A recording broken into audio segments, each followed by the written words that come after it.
बोलिए दुल्हा सरकार की। देखो लेट न करू, जल्दी लगन है तनका को लगने। हाँ जल्दी लगवा हुआ न तो हम बारात लेके देखिए दूरा लगवा। अरे बराती हाँ जो दुल्हा दुल्हन के विवाह अगर मेन मुहूर्त में जो नहीं हुआ हाँ तो उनका घर में की ठिकाना नहीं है। देख लो बिया हुआ आजकल दिन उतरले दूगो लगल, एगो पूजा में पड़ के आ एगो बारात जाए। बियाह के दिन पंडित जी उतारबे न करो। अच्छा अब बताओ बारात जाई 3 तारीख के, पूजा मठ पर भेल 2 तारीख के, तो बियाह तो होई 4 तारीख के। तो लगन बिहान हे दुल्हा आयल छातिन द्वार, हे भीड़ लागल आपार, हाल डालली ओने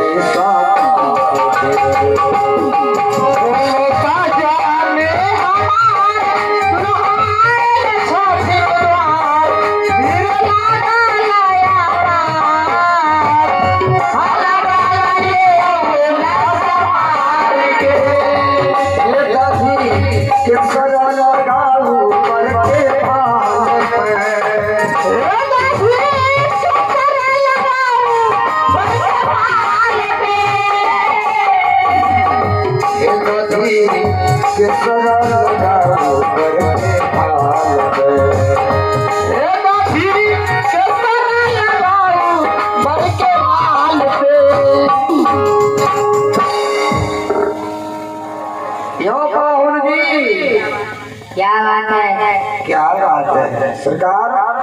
अपने के मिथिलानी सकी भाल पर दोगी लगाव रहा छथि। अपने राजा जनक महाराज के दामाद छी जमाई छी। जब से अपने से मिथिला जी में आए, अपने के रूप के देख के आपस में संपूर्ण मिथिलावासी सखी सब विचार करे छथिन कि जीवन में दुल्हा तो बहुत देख ली, लेकिन ये जो दुल्हा है आई दुल्हा के कैसे देखो कोना को राखो। कि लाली मेरो लाल की हर कृत देखो चित लाल, लाली देखन मैं गई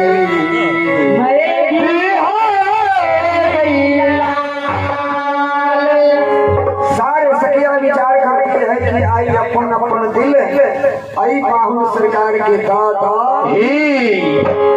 किया के बहिना ऐसा बले सुरतिया मोहनी मुरतिया किया बीच सामने